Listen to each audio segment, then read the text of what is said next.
Okay, so I am from Zimbabwe, and I was raised and I grew up in Zimbabwe. I came to the United States when I was 17 to go to college. But my first love for science, two things. I loved to watch Star Trek when I was little. And I remember when I was 10 years old, there was a first Black woman on Star Trek.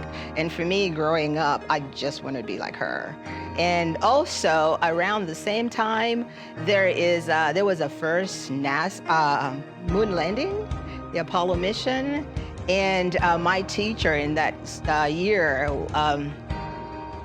told us a lot about what was going on, and those two events in my life, I just knew I wanted to do science.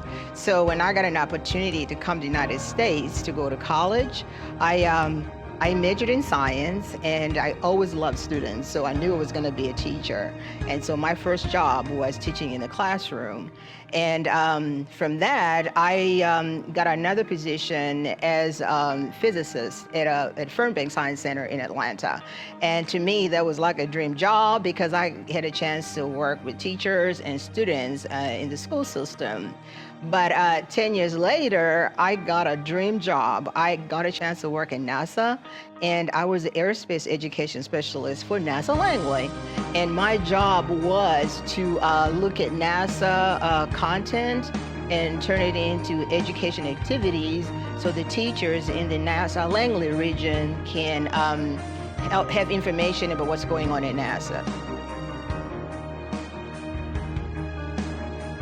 So at Virginia Space Grant, I develop education programs, and these are hands-on, and also these programs help students learn more about STEM fields. I also connect students with mentors and people working in the industry so they can learn more about these programs. So Virginia Space Grant has a lot of programs. For example, we have programs called Virginia Earth System Science Scholars, and there's another program called Virginia Aerospace Science and Technology Scholars. These programs have an online course where students learn about NASA content. And then the top performing students are selected to go to NASA Langley Research Center for 7 days, where they work with NASA mentors, and they design their own hypothetical missions to NASA missions. And through this program, students get mentored by not just people at NASA, but also industry and academia.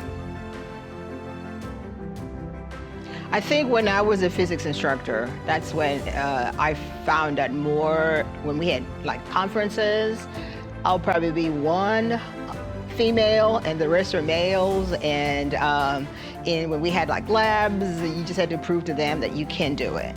So it's always been a situation where, yeah, I always feel like I had to work harder than other people just to be able to be where I want to go.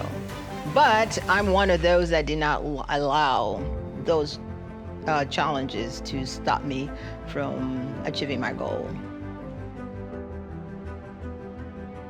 I love sharing with represented students, because I think when they see me out there, they know that they can do it. I'll give you an example. I was at a school where there was only one Black girl in the whole school, and I was doing a presentation to the school. And the next day, her mom came to me and said, my daughter just talked about you because she saw this Black woman working at NASA. And those kind of things kind of motivate me, yes.